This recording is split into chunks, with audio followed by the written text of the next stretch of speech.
Rich analysis report की counselling के इस वीडियो में आपका स्वागत है। मैं मान के चल रहा हूं कि आपको हमारे द्वारा मेल की गई आपके शिशु की रिच एनालिसिस रिपोर्ट मिल गई होगी। उसका आपने प्रिंट आउट ले लिया होगा और उस प्रिंट आउट को आप हाथ में रेडी रखकर तब ये वीडियो देख रहे हो।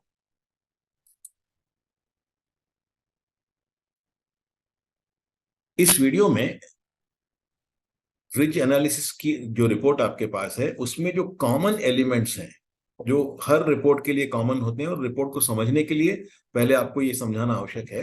तो ये सारी कॉमन बातें मैं आपको इस वीडियो के द्वारा समझा दूंगा।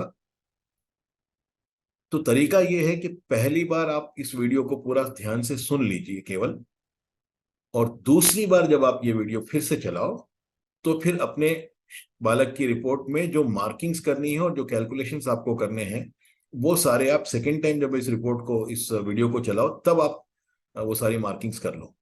और ये सारी मार्किंग्स हो जाने के बाद जब आप कंफर्म करोगे अ, हमको कि आपने ये मार्किंग्स कर ली हैं, तो फिर हमारे काउंसलर आपके साथ एक वीडियो कॉल सेट करेंगे और 10-15 मिनट की उस वीडियो कॉल में आपको जो यूनिक एस्पेक्ट्स हैं आपके बालक की रिपोर्ट के, वो हमारे काउंसलर्स आपको समझाएंगे।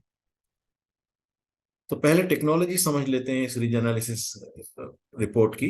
जो नीचे पिक्चर दिया हुआ है ब्रेन का, उसमें दो हेमिस्फीयर्स हैं ब्रेन के, लेफ्ट हेमिस्फीयर और राइट हेमिस्फीयर। सामने से पीछे तक दोनों ही साइड में 5 अलग अलग सेगमेंट्स होते हैं ब्रेन में। तो ये जो ललाट के पीछे का सेगमेंट है इसको प्री फ्रंटल ब्रेन कहते हैं। तो ये लेफ्ट ब्रेन प्री फ्रंटल, ये राइट ब्रेन प्री फ्रंटल।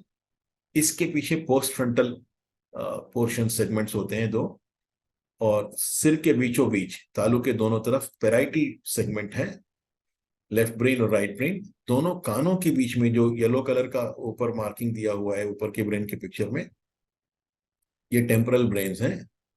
और दोनों आंखों के पीछे जो ब्लू कलर का पोर्शन ऊपर के पिक्चर में ब्रेन में बताया गया है, ये ऑक्सीपिटल ब्रेन है। तो 5 पोर्शंस लेफ्ट ब्रेन में और 5 पोर्शंस राइट ब्रेन में। जो लेफ्ट ब्रेन के 5 सेगमेंट्स हैं ये राइट हैंड की 5 उंगलियों से कनेक्टेड है। जो राइट ब्रेन के 5 सेगमेंट्स हैं ये लेफ्ट हैंड की 5 उंगलियों से कनेक्टेड है। दुनिया के हर मनुष्य में जो भी टैलेंट है वो ब्रेन के इन 10 पोर्शंस के द्वारा ही कंट्रोल होता है। ब्रेन के बाहर कोई टैलेंट नहीं है। जहां भी ईश्वर ब्रेन में अधिक टैलेंट देता है वहां न्यूरॉन डेंसिटी अधिक होती है, और उस सेगमेंट से जो उंगली कनेक्टेड है उस उंगली में फिंगरप्रिंट्स की डेंसिटी अधिक होती है, अर्थात फिंगरप्रिंट्स की लाइंस ज्यादा संख्या में होती है। मस्तिष्क में जहां भी टैलेंट प्रतिभा कम होगी वहां न्यूरॉन डेंसिटी कम होगी, और उस सेगमेंट से जो उंगली कनेक्टेड है उसमें फिंगरप्रिंट्स की डेंसिटी कम होगी, मतलब फिंगरप्रिंट्स में लाइंस की संख्या कम होगी। तो फिंगरप्रिंट्स की स्कैनिंग करके इस डेटा को ब्रेन की सॉफ्टवेयर में हम एनालाइज करें तो ये रिपोर्ट आती है। अब इस रिपोर्ट में 3 बातें आपको स्पष्ट रूप से समझ में आएंगी। पहली बात कि आपके बालक के मस्तिष्क में स्ट्रेंथ कहाँ है और वीकनेस कहाँ है।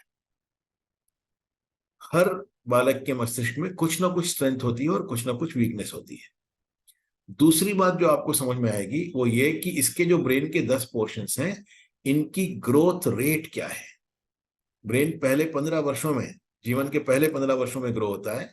ब्रेन का हर पोर्शन अलग रेट से ग्रो होता है और हर बालक के लिए अलग रेट से ग्रो होता है। तो इसके ब्रेन के 10 पोर्शंस की ग्रोथ रेट क्या है, ये दूसरी इंफॉर्मेशन आपको मिलेगी इसमें, इस रिपोर्ट में। तीसरी इंफॉर्मेशन ये मिलेगी कि इस बालक की लर्निंग स्टाइल क्या है। कुछ बच्चे देखकर जल्दी सीखते हैं, कुछ बच्चे सुनकर जल्दी सीखते हैं, कुछ बच्चे एक्टिविटी के द्वारा जल्दी सीखते हैं। तो आपका बालक कैसे जल्दी सीखता है, ये 3 बातें आपको समझ में आ जाएं तो फिर इस इंफॉर्मेशन को यूज करके अभी से लेकर 15 वर्ष की आयु तक आपके बालक के साथ उसके मस्तिष्क विकास के लिए, उसकी आईक्यू बढ़ाने के लिए हमें क्या क्या एक्टिविटीज करनी है, वो सारी एक्टिविटीज मैं आपको यहाँ समझा दूंगा कॉमन एक्सप्लेनेशन में ही। जब इंडिविजुअल काउंसलर हमारा बात करेगा आपके बच्चे के यूनिक एस्पेक्ट समझाने के लिए, तो वो आपको प्रायोरिटीज बता देगा कि इन एक्टिविटीज में से कौन सी एक्टिविटी फर्स्ट प्रायोरिटी है, कौन सी एक्टिविटी सेकेंड प्रायोरिटी है। जो फर्स्ट प्रायोरिटी है वो आपको प्रतिदिन करनी है, जो सेकंड प्रायोरिटी है वो वीक में, सप्ताह में 1-2 बार आप कर लें तो ठीक है। ये मेन पेज है, पेज नंबर 3 आपके रिपोर्ट में जो आपको मेल की गई है। तो इसमें लेफ्ट साइड में ब्रेन के पिक्चर के लेफ्ट साइड में दो सेगमेंट्स हैं ब्रेन के। नीचे वाला सेगमेंट है जो ललाट के पीछे है, ये प्रीफ्रंटल ब्रेन है। ऊपर वाला इसके जो सेगमेंट है ये पोस्ट फ्रंटल ब्रेन है। जो राइट साइड में 3 सेगमेंट्स हैं उसमें ऊपर वाला जो है ये पेराइटल ब्रेन है तालू के दोनों तरफ, और नीचे जो है ये टेम्परल ब्रेन है दोनों कानों के बीच में।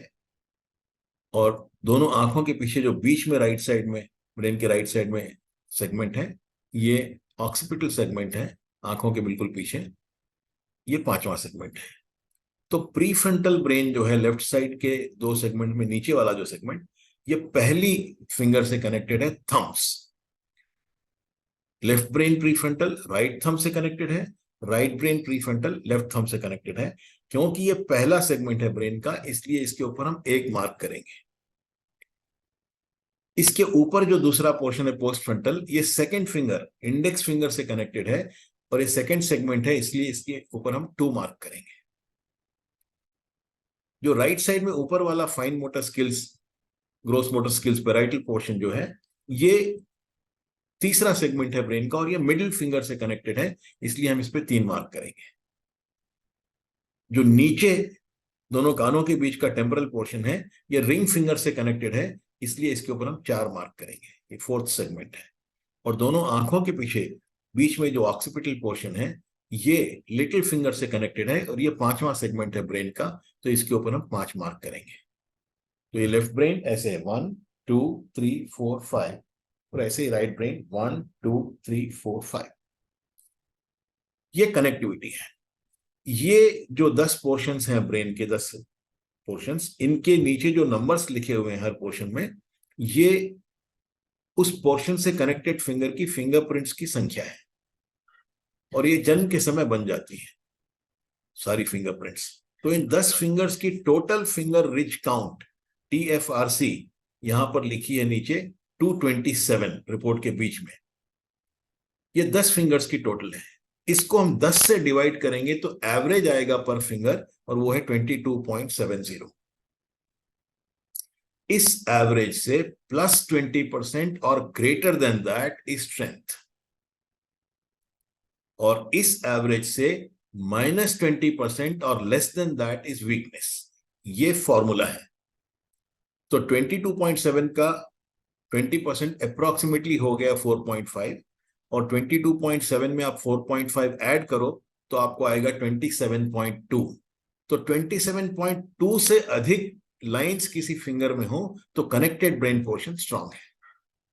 और ऐसे ही 4.5 20% हम 22.7 में से निकालेंगे, घटाएंगे, तो फिर आपको फिगर आएगा 18.2।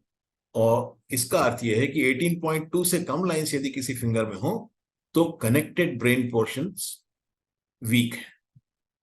18.2 से 22.7 के बीच में होगा तो एवरेज माइनस बोलेंगे, 22.7 से 27.2 के बीच में होगा तो एवरेज प्लस बोलेंगे, 27.2 से अधिक होगा तो स्ट्रेंथ, 18.2 से कम होगा तो वीकनेस। ये इसका फॉर्मूला है इस रिपोर्ट को, जो रिपोर्ट में स्क्रीन पे दिखा रहा हूं। आपके बालक की रिपोर्ट में ये फॉर्मूला कुछ और हो सकता है डिपेंडिंग ऑन TFRC आपकी 227 से कम है या अधिक है। और TFRC कम हो या अधिक हो इसका कोई फर्क नहीं पड़ता। ये ऐसे ही है जैसे हम किसी को बोलें कि किसी की नाक छोटी है या किसी की नाक मोटी है, तो नाक मोटी हो तो वो आदमी ज्यादा सूंघ नहीं सकता है। ऐसे ही ज्यादा लाइंस हो फिंगरप्रिंट्स में तो वो ज्यादा इंटेलिजेंट है ऐसा नहीं है। उसका एवरेज लेना पड़ेगा हमको 10 फिंगर्स का, और उसके एवरेज से 20% ज्यादा जहां हो वो स्ट्रेंथ का एरिया है, उस एवरेज से 20% से कम जहां हो वो वीकनेस का एरिया है। तो ये फॉर्मूला इस रिपोर्ट के लिए जो मैं स्क्रीन पे आपको दिखा रहा हूं। अब ये जो जन्म के समय की क्षमता है इन 10 हिस्सों की, ये नीचे जो टेबल बना हुआ है जिसमें 3 लाइनें हैं उसमें पहली जो लाइन है इसमें strength of brain cells at birth ये दिखाया गया है। आप इसके जरा ऊपर देखो तो लेफ्ट ब्रेन 1 2 3 4 5, राइट ब्रेन 1 2 3 4 5, वहां पे खाने बने हुए हैं। तो लेफ्ट ब्रेन 1 में जो पहली लाइन में फिगर है वो है 28.75 आप ऊपर ब्रेन के पिक्चर में देखिए, 1 वाला जो सेगमेंट है उसका लेफ्ट पोर्शन जो है वो 28.75 है। तो वही नंबर यहाँ लेफ्ट ब्रेन 1 के नीचे फर्स्ट लाइन में लिखा हुआ है। ऐसे ही फर्स्ट सेगमेंट का राइट ब्रेन ऊपर आप फिगर में देखो तो 26.45 है, और नीचे आप टेबल में देखो राइट ब्रेन 1 के नीचे जो पहली लाइन में लिखा हुआ है फिगर वो 26.45 है।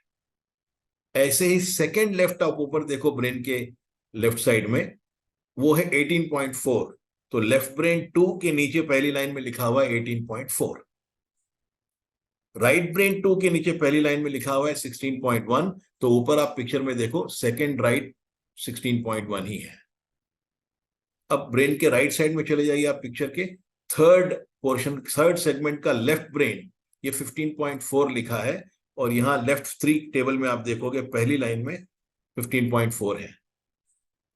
ऐसे ही थर्ड का राइट ब्रेन ऊपर उसकी फिगर 19.8 है फिंगर काउंट, तो आप राइट ब्रेन 3 के नीचे इस टेबल में पहली लाइन में देखो तो 19.8 लिखा है। ऐसे ही फोर्थ लेफ्ट 27.6 है, जो इस टेबल में फर्स्ट लाइन में 27.6 से लिखा है फोर्थ लेफ्ट के नीचे। फोर्थ राइट 25.3 है, वही फोर्थ राइट के नीचे पहली लाइन में लिखा है। ठीक इसी तरह फिफ्थ लेफ्ट 26.4 है और फिफ्थ राइट 22.8 है। ये इसकी डिस्क्रिप्शन लेफ्ट साइड में दी हुई है टेबल के। Strength of brain cells at birth, ये जन्म के समय की क्षमता, टैलेंट का डिस्ट्रीब्यूशन है। सेकेंड लाइन जो दी गई इस टेबल में दी गई है, इसमें बीजीएफ ब्रेन ग्रोथ फैक्टर है। ब्रेन जैसे मैंने बताया 0 से 15 साल पहले 15 वर्षों में ब्रेन पूरा ग्रो होता है। तो इसमें आप लेफ्ट से राइट तक देखते जाओ, ये लेफ्ट ब्रेन 5 की ग्रोथ रेट है 20%। 1 जो है वो तो ऊपर फर्स्ट लाइन का नंबर है, और 0.2 का मतलब इसकी ग्रोथ 20% होगी पहले 15 वर्षों में।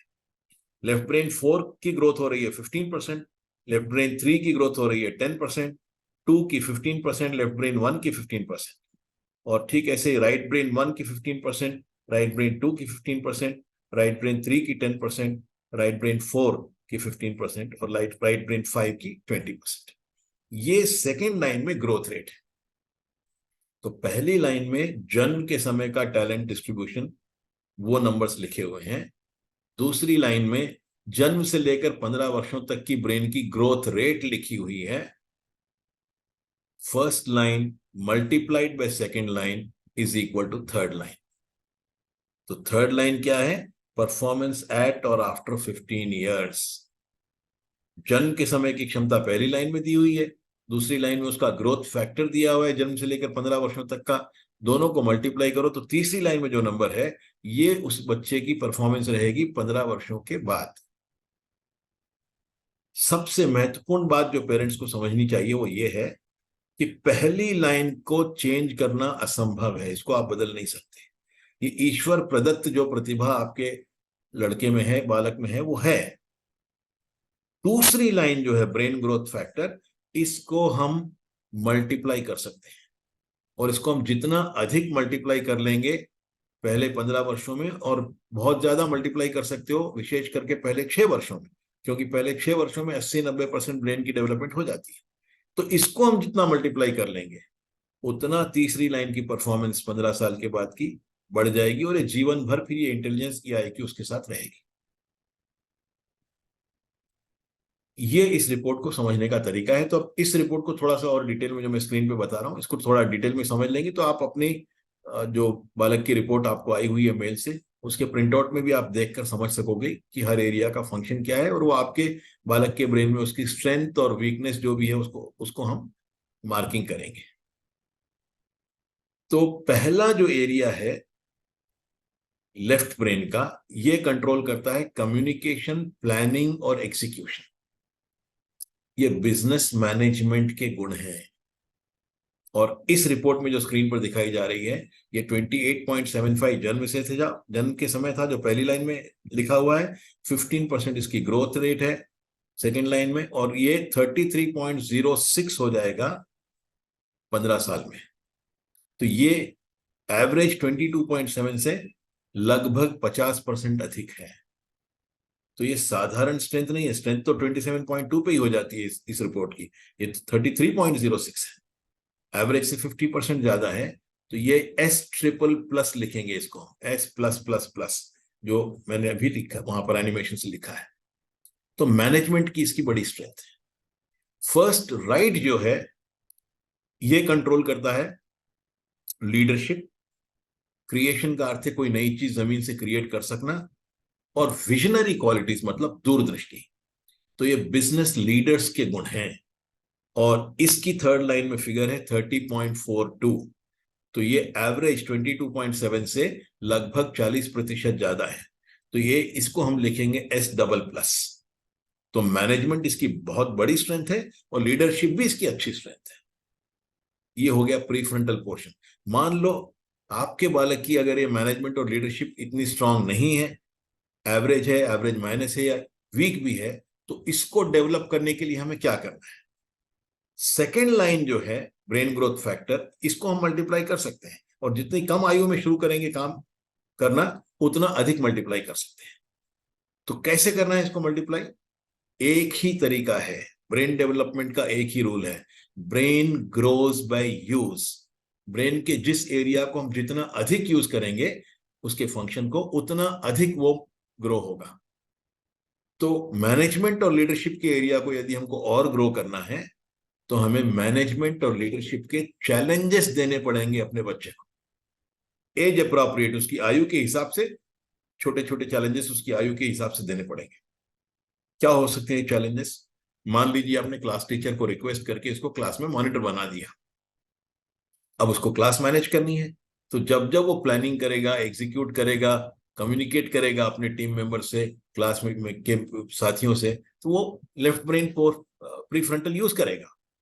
वो मैनेजमेंट की अपनी, और जितनी बार वो उसको यूज करेगा उतनी बार वो ग्रो होगा। मान लो आपने रिक्वेस्ट करके इसको असेंबली लीड करने की अपॉर्चुनिटी दिलवा दी स्कूल में, तो जब वो लीड करेगा असेंबली तो वो लीडरशिप का पोर्शन यूज करेगा अपने ब्रेन का।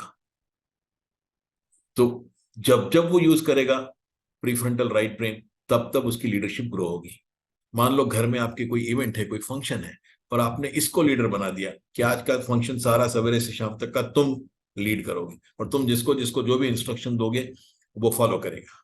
तो जब जब वो अपनी लीडरशिप एक्सरसाइज करेगा तब तब उसका लीडरशिप ग्रो होगा। मान लो कोई ड्रामा हो रहा है स्कूल में, स्किट हो रही है, घर में कोई ड्रामा हो रहा है, आपने इसको राजा का रोल दे दिया और बाकी लोगों को दास बना दिया या रानी बना दिया अगर लड़की है तो जब जब वो राजा या रानी का रोल आपका शिशु प्ले करेगा तब तब वो अपनी लीडरशिप को यूज करेगा। तो इस तरह से एज अप्रोप्रिएट चैलेंजेस उसकी उम्र के हिसाब से, जो भी आयु के हिसाब से आप उसको जो भी रिस्पॉन्सिबिलिटीज जितने बार अधिक दोगे उतना अधिक ये मैनेजमेंट और लीडरशिप का टैलेंट उसका ग्रो होगा। ऊपर जो सेकेंड पोर्शन है इसका जो लेफ्ट ब्रेन है, ये 10% जो एरिया है ब्रेन का, पोस्ट फ्रंटल लेफ्ट ब्रेन, ये सारा 10% एरिया सारे स्कूल कॉलेज की पढ़ाई लिखाई को कंट्रोल करता है। बाकी 90% ब्रेन का स्कूल कॉलेज से कोई लेना देना नहीं है, केवल ये 10% स्कूल कॉलेज में यूज होता है, क्योंकि ये कंट्रोल करता है लॉजिकल एंड लैंग्वेज एबिलिटी को। तो लॉजिक का मतलब है मैथ्स और साइंस, और लैंग्वेज का अर्थ है हिंदी, इंग्लिश या कोई भी रीजनल लैंग्वेज जो आप पढ़ाते हो स्कूल कॉलेज में। तो ये 10% एरिया है। अब इस रिपोर्ट में जो मैं दिखा रहा हूं स्क्रीन पर, ये 18.4 था जन्म से, और सेकंड लेफ्ट के नीचे आप देखिए 15% मल्टीप्लाई होकर 21.16 हुआ है। ये एवरेज माइनस है, वीक नहीं है। 22.7 से कम है पर 18.2 से कम नहीं है, इसलिए इसको हम एवरेज माइनस मानेंगे, इसके ऊपर हम एवरेज माइनस लिखेंगे। अब इसको यदि डेवलप करना है हमको, तो जितनी, मान लो आपके बालक की उम्र 6 वर्ष से कम है, तो फिर आपको जो इस रिपोर्ट की काउंसलिंग के बाद जो कौशल्या जीनियस किड प्रोग्राम में एनरोलमेंट मिलेगा, आपको रजिस्ट्रेशन मिलेगा, उसमें 6 वर्ष से कम बालकों की तो जो ब्रेन डेवलपमेंट होनी है रीडिंग प्रोग्राम के द्वारा, डॉट कार्ड के मैथ प्रोग्राम के द्वारा, या इंसाइक्लोपीडिक नॉलेज प्रोग्राम के द्वारा, या माइलस्टोन्स को और फास्ट अचीव करने के द्वारा, ये सारी ब्रेन डेवलपमेंट तो हम करेंगे ही करेंगे वहां पर। तो 6 वर्षों से कम में आपको सिर्फ कौशल्या जीनियस किट के जितने प्रोग्राम ऑनलाइन है वो सारे प्रोग्राम अपने बच्चों को करवाने हैं। अब 6 वर्ष की आयु में आप अपने बच्चे को मैथमेटिक्स के लिए अबैकस में डाल सकते हो, या वैदिक मैथ में डाल सकते हो, या एक कोरियन टेक्नोलॉजी है कुमॉन।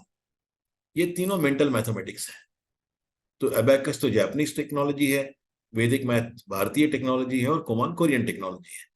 अर्थ यह है कि इसके द्वारा जब मेंटल मैथमेटिक्स वो करेगा तो उसके ब्रेन का logical mathematical logical function grow होगा। तो एबेकस के 8 से 10 लेवल्स आते हैं। आप 5, 5.5, 6 साल से शुरू करवाओ, 3-3 महीने का एक एक लेवल होता है, तो अप्रोक्सीमेटली 2-2.5 साल में सारे लेवल्स जितनी जल्दी आप करवा सको करवा लेने चाहिए। क्योंकि जितना लाभ आपको 6 वर्ष की उम्र में करने में मिलेगा, 8 या 9 वर्ष की उम्र में करने में उससे कम लाभ मिलेगा। तो जितना आप शीघ्र से शीघ्र करवा सके, या मैथ्स के लिए इसको एबेकस करवाना है, या वैदिक मैथ करवाना है, या फिर कुमान करवाना है। साइंस के लिए इसको चेस में डालना है। चेस लॉजिकल गेम है, और जब तक आप चेस खेलते हो लगातार निरंतर आप अपने ब्रेन का लॉजिकल फंक्शन यूज करते हो। पर चेस के लॉजिक में नंबर्स नहीं है, इसलिए साइंटिफिक लॉजिक ग्रो होता है चेस से। मैथमेटिक्स में नंबर्स हैं, और एबेकस नंबर से भरा हुआ लॉजिक है, इसलिए उससे मैथमेटिकल लॉजिक ग्रो होता है। और चेस आप 4 वर्ष की आयु से अपने बालक को सिखाना शुरू कर सकते हो। तो जितना शीघ्र हो सके उतना जल्दी से जल्दी आप इसको चेस में डालिए, और उससे साइंटिफिक लॉजिक डेवलप होगा। बाकी एनसाइक्लोपीडिक नॉलेज कार्ड्स दिखाने हैं वो कौशल्या जीनियस किट में हम दिखाएंगे ही दिखाएंगे। अब तीसरी बात आ गई लैंग्वेजेस की। तो जहां आप लैंग्वेजेस में 3 बातें हैं।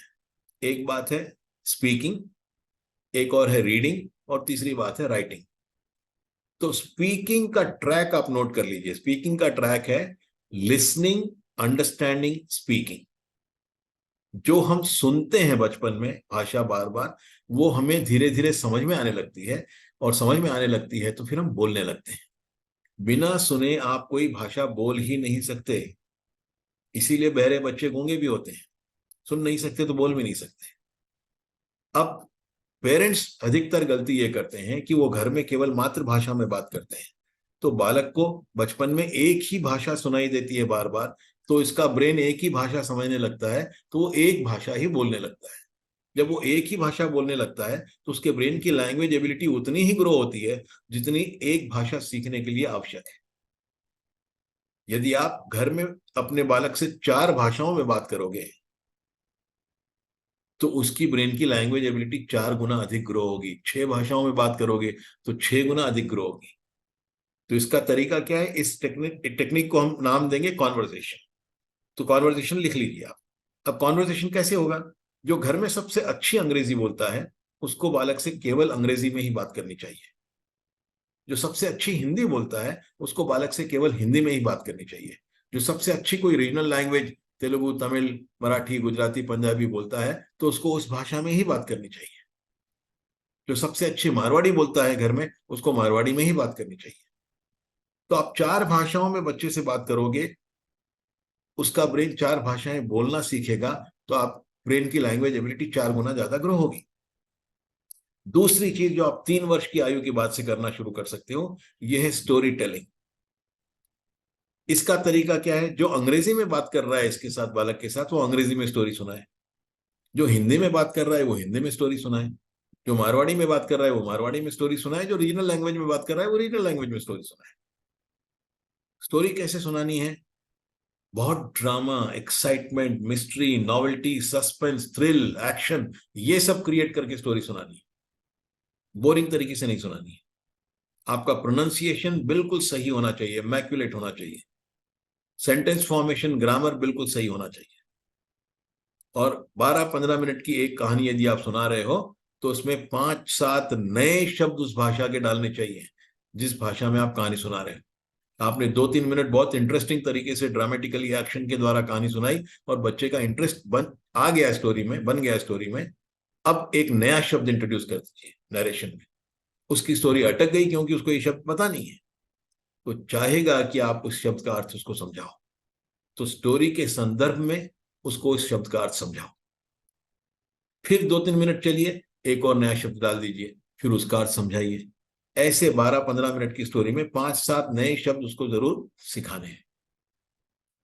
तो इस स्टोरी टेलिंग के माध्यम से, इस एक क्रिया से आपने उसको प्रोनाउंसिएशन सिखा दिया, सेंटेंस फॉर्मेशन, ग्रामर सिखा दिया, वोकैबुलरी सिखा दी। ये सब करने के बाद भी यदि आपको लगता है कि 4-5 भाषाएं हम सिखाने का प्रयास कर रहे हैं पर एक भाषा, मान लो अंग्रेजी, कमजोर है, भी इसको थोड़ा और फ्लुएंट होना चाहिए, तो इसको इंप्रूव करने के लिए आप टेलीविजन या ऑडियो विजुअल डिवाइसेस यूज कर सकते हैं। इसका रूल क्या है टेलीविजन का? चैनल बच्चे की पसंद, भाषा आपकी चॉइस। मान लो उसको पोगो देखना है तो आप पोगो दिखाओ, पर आपको उसकी इंग्लिश इंप्रूव करनी है तो पोगो आप केवल और केवल इंग्लिश में ही दिखाओ। 8-15 दिन, महीना भर वो स्ट्रगल करेगा, उसकी समझ में थोड़ा आएगा थोड़ा नहीं आएगा, पर धीरे धीरे वो समझने लग जाएगा, और जब जब वो समझने लग जाएगा तब तक वो बोलने लग जाएगा। तो ये तीनों बातें, कॉन्वर्जेशन, स्टोरी टेलिंग और ऑडियो विजुअल डिवाइसेस या टेलीविजन, ये सब लिसनिंग के लिए है, जिससे उसकी स्पीकिंग इंप्रूव होती है। और यदि आप बचपन से ही 4-5-6 भाषाओं में इससे बात करने लगोगे बालक से, तो ये 5-6 साल का होने तक तो ये फ्लुएंटली बोलने लगेगा सारी भाषाओं में। ये हो गया स्पीकिंग। दो और एस्पेक्ट है लैंग्वेज के, रीडिंग एंड राइटिंग। तो इसका ट्रैक लर्निंग का है रीडिंग, अंडरस्टैंडिंग, राइटिंग। जिस भाषा में हम लिटरेचर बार बार पढ़ते हैं बचपन में, धीरे धीरे हमारा ब्रेन समझने लगता है कि ये भाषा लिखी कैसे जाती है, और फिर हमारी लिखाई, हमारा रिटन एक्सप्रेशन उस भाषा में इंप्रूव हो जाता है। तो रीडिंग मटेरियल्स आपको देने हैं। एक बार बच्चे को थोड़ा पढ़ना आ जाए 3-4 साल की उम्र में, अगर कौशल्या जीनियस किड में है तब तो 2 साल में आ जाएगा, पर मान लो उसने थोड़ा लेट भी ज्वाइन किया, 3, 3.5, 4 साल में जब भी उसको थोड़ा पढ़ना आ जाए तब उसको रीडिंग मटेरियल्स दीजिए। रीडिंग मटेरियल्स का रूल भी टीवी जैसा ही है। सब्जेक्ट बालक की चॉइस, भाषा आपकी चॉइस। मान लो बच्चे को जानवरों में बहुत इंटरेस्ट आता है, तो जानवरों की छोटी छोटी किताबें दीजिए। किस भाषा में दोगे? उस भाषा में जिसमें आपको बच्चे का रिटन एक्सप्रेशन, लिखाई इंप्रूव करनी है। क्योंकि जो भाषा बच्चा पढ़ेगा रीडिंग, वो धीरे धीरे समझ में आएगी उसके कि भाषा लिखी कैसे जाती है, और फिर उसका लिखना इंप्रूव हो जाएगा। तो ये जितनी मैंने बताई बातें यहां पर पोस्ट फ्रंटल लेफ्ट ब्रेन के लिए, ये उसकी एकेडमिक्स स्टैंडर्ड को इंप्रूव करने के लिए है। और यदि सारी बातें आप पहले 6 वर्षों में कर लोगे तो ये बालक बहुत बहुत बहुत बुद्धिमान हो जाएगा। और जितना कम उम्र में आप शुरू करोगे उतना अधिक बुद्धिमान होगा। अब post frontal right brain, second right, ये कंट्रोल करता है स्पेशियल इंटेलिजेंस और क्रिएटिविटी। स्पेस मतलब जगह, जगह को यूज करने की इंटेलिजेंस, जैसे आर्किटेक्ट्स में होती है या इंटीरियर डिजाइनर्स में होती है। और क्रिएटिविटी का अर्थ है नए नए सॉल्यूशंस, नए नए आइडियाज जनरेट करने की कैपेसिटी। तो ये इस रिपोर्ट में, स्क्रीन वाली रिपोर्ट में 16.1 है। आप टेबल में देखो नीचे 16.1 15% ग्रो होकर 18.52 हो रहा है। तो 18.52 18.2 से थोड़ा ज्यादा है, तो ये एवरेज माइनस है, तो हम इसको एवरेज माइनस मार्क करेंगे। अब इसको हमको इंप्रूव करना है, तो एक्टिविटीज में आपको बचपन से लेकर 15 साल तक की सारी बता रहा हूं। स्टार्ट होगा पहले स्क्रिबलिंग से, उसके बाद कलरिंग, उसके बाद ड्राइंग, उसके बाद पेंटिंग, उसके बाद आर्ट एंड क्राफ्ट, और अंत में कैलीग्राफी। और यदि लड़की है तो मेहंदी, रंगोली, एम्ब्रॉयडरी, ये सारी बातें भी आप कर सकते हैं। तो जितना अधिक इसको हम एक्सपोजर देंगे इन सारी चीजों में, उतना अधिक ये बढ़ेगा। अभी इस बालक का जो रिपोर्ट मैं बता रहा हूं, इसका करियर चॉइस नहीं है, ये करियर आर्किटेक्चर का करियर नहीं होगा इसका। तो इसके लिए सेकंड प्रायोरिटी होंगी एक्टिविटीज। पर जो एकेडमिक्स की एरिया की सेकंड लेफ्ट की जो एक्टिविटीज थी, वो सारी एक्टिविटीज फर्स्ट प्रायोरिटी होंगी, क्योंकि वो सबसे महत्वपूर्ण है एकेडमिक एक्टिविटी। अभी थर्ड लेफ्ट देखेंगे आप, ये फाइन मोटर स्किल्स है। फाइन मोटर स्किल्स मतलब वो बातें जो हम उंगलियों से करते हैं, उंगलियों पे कंट्रोल, जैसे राइटिंग है, स्क्रिबलिंग है, ड्राइंग है, पेंटिंग है, कलरिंग है, आर्ट एंड क्राफ्ट है, कैलीग्राफी है, मेहंदी, रंगोली, एम्ब्रॉयडरी है। ये सारी चीजें उंगलियों से होती हैं, तो उंगलियों का कंट्रोल ये थर्ड लेफ्ट है, फाइन मोटर स्किल्स। यहां पर इसकी टैलेंट है थर्ड लाइन में 16.94 इसकी परफॉर्मेंस का लेवल है। ये 18.2 से कम है, इसलिए इसको हम वीक लिखेंगे। तो जो एक्टिविटीज मैंने सेकंड राइट के लिए बताई, scribbling, colouring, drawing, painting, art and craft, calligraphy, mehndi, rangoli, embroidery, ये सारी एक्टिविटीज क्योंकि उंगलियों से होती है, इनको करवाने से थर्ड लेफ्ट भी इंप्रूव हो जाएगा, फाइन मोटर स्किल्स भी इंप्रूव हो जाएंगे। और फिर भी इंप्रूव नहीं हो तो कुछ हैंड राइटिंग क्लासेस इस बालक को करवानी चाहिए, जिससे ये एरिया थर्ड लेफ्ट वाला इसका इंप्रूव हो जाए। अभी थर्ड राइट जो एरिया है ये कंट्रोल करता है gross motor skills. Gross motor skills मतलब वो एक्टिविटीज जो हम पूरे शरीर से करते हैं, जैसे डांस है, जैसे गेम्स या स्पोर्ट्स हैं, जैसे योगासन है, जैसे मार्शल आर्ट्स, जूडो, कराटे वगैरह, ये सारी चीजें। तो ये 19.8 है इसका बर्थ से, 10% ग्रो होकर 21.78 हो रहा है, तो ये एवरेज माइनस है। अब इसको इंप्रूव करने के लिए बेस्ट एक्टिविटी इस बच्चे के लिए जो स्क्रीन पर रिपोर्ट है, इसके लिए तो बेस्ट एक्टिविटी डांस है। क्यों? क्योंकि डांस होता तो शरीर से है, पर हमेशा म्यूजिक के साथ होता है, और इस बच्चे की म्यूजिकल इंटेलिजेंस बहुत अच्छी है। फोर्थ लेफ्ट आप देखिए, वो म्यूजिकल इंटेलिजेंस है 31.74 है। तो इसलिए इस बच्चे के लिए थर्ड राइट के लिए डांस सबसे अच्छी एक्टिविटी है। छोटा हो बालक 6 वर्ष से कम का, तो आप स्विमिंग करा सकते हो, जिम्नास्टिक्स 4 वर्ष में शुरू कर सकते हो, और 6 वर्ष के बाद तो स्पोर्ट्स फुल फ्लेज शुरू हो ही जाता है। फोर्थ लेफ्ट ये ऑडिटरी एंड लैंग्वेज कॉम्प्रहेंशन है इस एक्टिविटी में, ये 31.74 है, तो एस डबल प्लस है। इसका अर्थ यह है कि इस बालक को 7 सुर समझ में आएंगे, राग, लय, ताल, धुन, ये सब समझ में आएगी, इसको संगीत समझ में आएगा। तो इसको और बढ़ाने के लिए क्या करना है? बचपन से ही घर में 24/7 म्यूजिक चलना चाहिए। श्लोक, मंत्र, भजन, गीत, गजल, इंस्ट्रूमेंटल म्यूजिक, ये चलता ही रहे। अलग अलग फ्रीक्वेंसीज की साउंड्स बच्चे को सुनाई देती रहे, उसके ब्रेन की वायरिंग सप्त स्वरों के साथ बहुत अच्छी हो जाएगी। ये पहले से ही स्ट्रांग है तो और स्ट्रांग हो जाएगा। इसके बाद इस फोर्थ लेफ्ट के एरिया को और डेवलप करने के लिए, जब 5 वर्ष का हो बालक, तब से उसको सिंगिंग सिखानी चाहिए। सिंगिंग का अर्थ है वोकल सिंगिंग। वोकल सिंगिंग में क्या यूज होता है? स्वर की समझ यूज होती है, जो ऑलरेडी बहुत स्ट्रांग है, और आवाज पे कंट्रोल यूज होता है, जो फोर्थ राइट है, वो भी इसका 29.1 है, वो भी एस प्लस है। अब इसके इस टैलेंट का एक कॉम्बिनेशन देखते हुए एक और चीज जो मैं रेकमेंड करूंगा इसके लिए, वो है इसको तबला सिखाना चाहिए। तबला सीखने में क्या होगा? फोर्थ लेफ्ट यूज होगा, स्वरों की समझ यूज होगी, और थर्ड लेफ्ट यूज होगा, उंगलियों पे कंट्रोल यूज होगा। तबला उंगलियों से बजता है, तो जो वीकनेस है इसकी थर्ड लेफ्ट की, उसको हम इंप्रूव करेंगे इसकी स्ट्रेंथ को यूज करके, फोर्थ लेफ्ट वाली। फोर्थ राइट जो है, ये है आवाज पे control, auditory and music appreciation, मतलब आवाज पे कितना कंट्रोल आप कर सकते हो। Tonality, modulation, pace, pause, pitch, punctuation, अपनी बात स्पष्ट रूप से क्लियरली किसी को समझा सकना, किसी को कन्विंस कर सकना, किसी को मोटिवेट कर सकना, किसी को इंस्पायर कर सकना, अपनी ध्वनि से, अपनी आवाज से लोगों के मन में इंपैक्ट क्रिएट कर सकना, ये फोर्थ राइट का टैलेंट है। और ये जैसे मैंने बताया एस प्लस है। तो ये पहले तो डेवलप होगा सिंगिंग से, जो 5 वर्ष की आयु से आप कराओगे। अब फोर्थ राइट के इस एरिया को डेवलप करने के लिए 2 और एक्टिविटीज है। 8 वर्ष का जब बालक हो जाए, तो उसको ड्रामा में या थिएटर में एक्टिंग की ट्रेनिंग देनी चाहिए। ड्रामा की पार्टिसिपेशन की बात नहीं कर रहा हूं, एक्टिंग की ट्रेनिंग देनी चाहिए।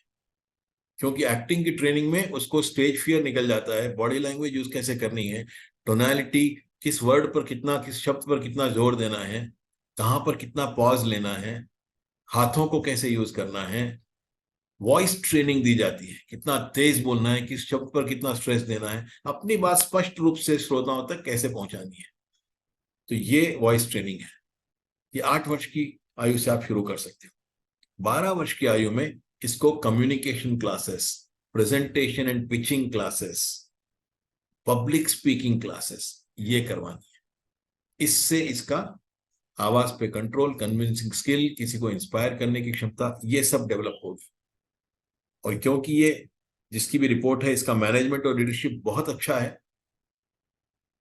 यदि ये शर्मीला रहता है, तो ये जो बोलने की क्षमता है, ये कभी समझ में नहीं आएगी, और बोलने वो बोलेगा ही नहीं, और बोलेगा नहीं तो फिर लीडरशिप और उसकी जो मैनेजरियल क्वालिटी है वो भी छुपी रहेगी। ये क्षमताएं उसकी बाहर दिख कर आए, इसके लिए बहुत आवश्यक है कि वो शर्मिला नहीं। और उसको शर्मिला नहीं होने देने के 4 तरीके हैं मैंने बताया यहाँ पर। एक डांस, दूसरा सिंगिंग, तीसरा ड्रामा में एक्टिंग की शिक्षा, और चौथा पब्लिक स्पीकिंग या कम्युनिकेशन की क्लासेस। ये चारों सेल्फ एक्सप्रेशन के तरीके हैं, और जितना अधिक आप ये कराओगे उतना इसकी झिझक, शर्म, लाज, शंका, ये सब कम होती जाएगी। फिफ्थ लेफ्ट जो है ये विजुअल ऑब्जर्वेशन और कॉम्प्रहेंशन है। ये 26.4 था जन्म के समय, 20% ग्रो होकर 31.68 है, तो ये भी S++ है। ऑब्जर्वेशन इसका अच्छा है। और इसको इंप्रूव करने के लिए तो जो कार्ड्स बताने हैं, रीडिंग कार्ड्स, मैथ कार्ड्स और एनसाइक्लोपीडिक नॉलेज कार्ड्स, ये कौशल्या जीनियस के प्रोग्राम में होंगे ही होंगे, तो उससे ही इसकी इंप्रूवमेंट हो जाएगी। अब फिफ्थ राइट जो है ये विजुअल एंड इमेज एप्रिसिएशन, मतलब विजुअलाइजेशन, कल्पना की शक्ति, ये डिजाइनर्स का बहुत महत्वपूर्ण गुण है। ये इसका है 27.36, तो इसको भी हम स्ट्रेंथ मानेंगे क्योंकि 27.2 से ज्यादा है। अब फिफ्थ राइट को यदि हमको और डेवलप करना है तो इसकी भी सारी डेवलपमेंटल एक्टिविटीज वही हैं जो सेकेंड राइट की हैं या थर्ड लेफ्ट की हैं, मतलब scribbling, colouring, drawing, painting, art and craft, calligraphy, mehndi, rangoli, embroidery, इन सारी चीजों में इमेजिनेशन यूज होता है। पहला स्ट्रोक जब वो ड्राइंग में लेता है पेपर पर, तो उसके माइंड में पूरा पिक्चर, ये ड्राइंग कैसे बनेगा, ये क्लियर विजुअलाइज करता है। तो विजुअलाइजेशन की ये स्ट्रेंथ, ये डिजाइनर्स का गुण है। तो ये इस रिपोर्ट को समझने का तरीका है। इस तरह से आपको अपने बालक की रिपोर्ट में भी स्ट्रेंथ और वीकनेस मार्क करनी पड़ेगी। ये दूसरी बार जब आप ये रिपोर्ट, ये वीडियो वापस फिर से देखो, तब ये मार्किंग आप कर लेना जिस ढंग से इस रिपोर्ट पे मैंने मार्किंग की है। अब एक बात समझनी आवश्यक है कि जो मार्क स्ट्रेंथ्स और एरियाज ऑफ इंप्रूवमेंट हैं, ये एज पर सॉफ्टवेयर है। सॉफ्टवेयर में ये जो प्रोग्राम है कि जन्म के समय इसकी क्या क्षमता थी, इसकी ब्रेन की ग्रोथ रेट क्या थी, और उसको मल्टीप्लाई करके तीसरी लाइन में जो परफॉर्मेंस का लेवल इसका 15 साल के बाद दिख रहा है, इसको ध्यान में रख के हमने स्ट्रेंथ और वीकनेस मार्क किया है। आवश्यक नहीं है कि ये strength and weakness her area में ठीक ठीक इतनी ही मिले आपको अपने बालक में। क्यों? क्योंकि पेरेंट्स ने यदि दूसरी लाइन को इंक्रीज कर लिया है, ब्रेन ग्रोथ फैक्टर को, तो उस एरिया में जहां पेरेंट्स ने इसको बहुत इंक्रीज कर लिया है, वहां आपको बालक का परफॉर्मेंस जो नीचे मार्क किया है आपने, उससे अधिक मिलेगा। ये पेरेंट का कॉन्ट्रीब्यूशन है। और जितनी कम आयु में आप कौशल्या जीनियस के प्रोग्राम में डाल दोगे, या स्कूल में कोई मेहनत करते हैं, या कोई ट्रेनिंग प्रोग्राम्स आपने करवाई, या घर पे माँ आपने मेहनत की बच्चे के साथ, तो ये जो तीसरी लाइन के नीचे मार्किंग्स की हैं स्ट्रेंथ और वीकनेस की, ये यूनिक डिफरेंसेस आपको मिलेंगे। यदि आपने किसी एरिया को स्ट्रेंथन कर लिया है अपने बालक में, तो वहां आपको परफॉर्मेंस ज्यादा मिलेगा। ये जो मार्किंग की है, इससे कम तो परफॉर्मेंस नहीं मिल सकता, पर किसी किसी एरिया में इससे ज्यादा मिल सकता है यदि आपने सेकेंड लाइन को इसकी मल्टीप्लाई कर लिया है पहले इसकी शुरुआती ईयर्स के अंदर। ये पेज नंबर 4 है आपकी रिपोर्ट में। ये 3 लर्निंग स्टाइल जैसे मैंने बताई, विजुअल, ऑडिटरी और कैनेस्थेटिक। कैनेस्थेटिक मतलब एक्टिविटी के द्वारा सीखना। अब ये तीनों भी 33% हो तो फिर उसमें कुछ करने जैसा है नहीं आपके लिए। पर जैसे जो रिपोर्ट में बता रहा हूँ स्क्रीन में, उसमें मान लो ऑडिटरी लर्निंग इसकी थोड़ी सी ज्यादा 38.5% है, विजुअल भी थोड़ी ज्यादा है 36% है, और एक्टिविटी वाली कैनेस्थेटिक लर्निंग इसकी 28-28.5% ही है। तो इसका मतलब ये एक्टिविटी करके बहुत लेट सीखेगा, सुन के बहुत जल्दी सीखेगा। तो यदि सुन के, जो कान से इसके ब्रेन में इंफॉर्मेशन ज्यादा है, जल्दी समझता है और ज्यादा समझता है, और उसके बाद थोड़ा सा आंखों से भी ज्यादा समझता है, एक्टिविटी से कम समझता है। तो इसके लिए स्टडी सजेशंस ऑडिटरी लर्नर के लेफ्ट साइड में 3, 4, 5 जो नंबर्स हैं, विशेष करके अच्छे स्टडी सजेशंस हैं वो। थर्ड नंबर है रीड आउट लाउड, मतलब ये बालक जब कोई किताब पढ़े तो जोर जोर से पढ़े, आंखों को दिखाई भी देना चाहिए, कानों को सुनाई भी देना चाहिए, क्योंकि कानों से ब्रेन में जो जाएगा वो ये जल्दी समझेगा।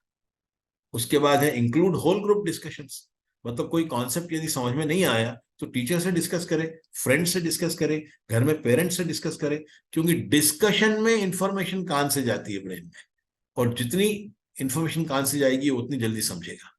इसलिए इसको ग्रुप डिस्कशंस करने चाहिए। ऐसे बालक को ऑडियो विजुअल्स देखने चाहिए स्टडी पर्पस के लिए। जितना ऑडियो विजुअल से देखेगा उतना जल्दी सीखेगा, उतना जल्दी समझेगा। तो ये लर्निंग स्टाइल आपको अपने बालक की भी समझनी है। फिर इंडिविजुअल काउंसलिंग जो होगी आपकी यूनिक एस्पेक्ट समझाने के लिए, उसमें हमारे काउंसलर्स इसको और थोड़ा सा डिटेल में आपको समझा देंगे। ये जो करियर ग्राफ्स हैं, ये भी ध्यान रखिए कि एज पर सॉफ्टवेयर हैं। मान लो इस बच्चे का एकेडमिक्स वीक था, तो इसलिए आप देखोगे CA, engineering, mathematics, banking and finance ये सब कम दिखाया हुआ है। इसका मैनेजमेंट टैलेंट अच्छा था तो मैनेजमेंट अच्छा दिखाया है, इसकी कन्विंसिंग स्किल भी अच्छी है तो लॉ भी अच्छा दिखाया है। पर इंजीनियरिंग, मेडिसिन ये सारी चीजें कम दिखाई है क्योंकि एकेडमिक्स इसका एवरेज था या वीक था, एवरेज था, एवरेज माइनस था। तो यदि इसको बढ़ा लिया है पेरेंट्स ने, या तो कौशल्या जीनियस किड प्रोग्राम के द्वारा, या फिर पेरेंट्स ने कुछ स्पेशल प्रयास करके इसको बढ़ा लिया है, इसका एकेडमिक स्कोर आज अच्छा आता है, तो फिर ये सारे रास्ते उसके लिए खुल जाएंगे। फिर इसके लिए सीए भी है, फिर इसके लिए इंजीनियरिंग भी है, सॉफ्टवेयर भी है, बायोटेक भी है, फार्मा भी है। ये सारी चीजें यदि आप एकेडमिक्स इसका इंप्रूव कर लेते हो, तो ये भी आपको इंडिविजुअली जब रिपोर्ट काउंसिल होगी तो ये एस्पेक्ट भी आपको समझा दिया जाएगा, स्पेसिफिक वेरिएशन। और एक और चीज, इसको हायर स्टडीज और इसका करियर चॉइस चुनने में आपको फैमिली बैकग्राउंड को भी ध्यान में रखना पड़ता है, जो आपको इंडिविजुअल काउंसलिंग में बता दिया जाएगा। मान लो इसका नेचुरल टैलेंट जैसे इस बच्चे का लॉ है, पर इस बच्चे के फैमिली में दूर दूर तक कोई लॉयर नहीं है, तो फिर इसको तो 15-20 साल मेहनत करनी पड़ेगी अपने आप को लॉ के फील्ड में जमाने के लिए। तो वो इसकी सेकंड प्रायोरिटी हो जाएगी, हम मैनेजमेंट को ज्यादा प्राथमिकता देंगे। पर मान लो फैमिली में कोई लॉयर है, तब तो लॉ इसके लिए फर्स्ट प्रायोरिटी है, क्योंकि उसको तो रेडीमेड प्लेटफॉर्म मिल रहा है और वो जाके वहां से सीधा कर सकता है अपनी लॉ की प्रैक्टिस शुरू। ऐसे ही घर में बिजनेस है तो फिर management is the first priority. तो फैमिली का बैकग्राउंड भी थोड़ा हमको देख के, वो इंडिविजुअल जब काउंसलिंग होगी आपकी रिपोर्ट की, वो 10-15 मिनट में ये सारी बातें आपको समझा दी जाएंगी। ये 6th पेज है रिपोर्ट का। इसमें ओवरऑल लेफ्ट ब्रेन और राइट ब्रेन का बैलेंस कितना है ये दिखाया गया है। जैसे इसमें लेफ्ट ब्रेन का बैलेंस आप देखो 51.34% है और राइट ब्रेन का 48.66% है। थोड़ा सा लेफ्ट ब्रेन राइट ब्रेन के मुकाबले अधिक शक्तिशाली है।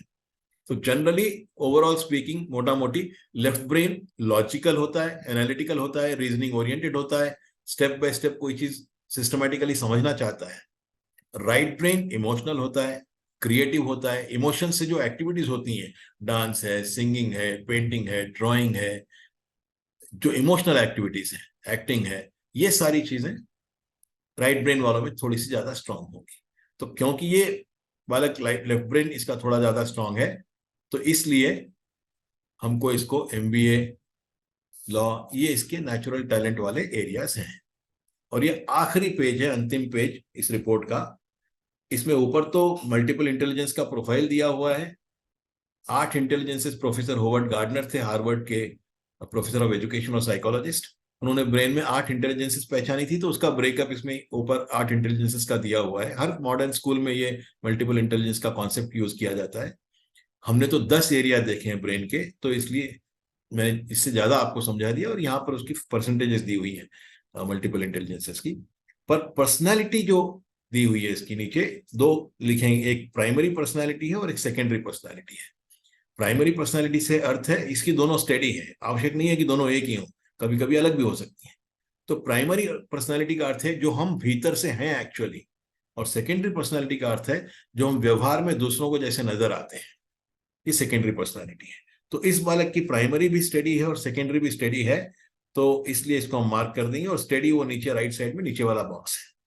तो ऐसे बच्चे जो स्टडी होते हैं, ये पीपल और रिलेशनशिप ओरिएंटेड होते हैं, ये टीम प्लेयर होते हैं, कोऑपरेटिव होते हैं, सपोर्टिव होते हैं, पीसफुल अप्रोच होता है, लिमिटेड रिस्क लेते हैं, शुगर कोटेड मीठी बात करते हैं, लॉयल होते हैं, फ्रेंडली होते हैं, हार्ड वर्किंग होते हैं, कंट्रीब्यूशन में ज्यादा विश्वास करते हैं सेल्फिशनेस के बजाय।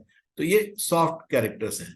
तो ये इसकी पर्सनालिटी टाइप है। तो आपके बालक की अलग हो सकती है, तो उसकी जो प्राइमरी और सेकेंडरी पर्सनालिटी वो आप टिक कर लीजिए, वो पढ़ लीजिए, तो आपको अपने बालक में थोड़ा सा अंदाजा आ जाएगा कि इसकी पर्सनालिटी कैसी है। तो इस वीडियो को आप एक बार फिर से वापस देखिए, और सेकेंड टाइम जब आप देखो, अब जब कॉन्सेप्ट क्लियर हो गया है, तो अब आप मार्किंग्स करना शुरू करो अपने प्रिंट आउट के ऊपर, और ये मार्किंग और कैलकुलेशन करके स्ट्रेंथ और वीकनेसेस की मार्किंग करके आप रेडी रखो। और इसके बाद आप मैसेज दो, जो आपके साथ टच में है हमारे एग्जीक्यूटिव्स, उनको मैसेज दीजिए कि we have marked our report.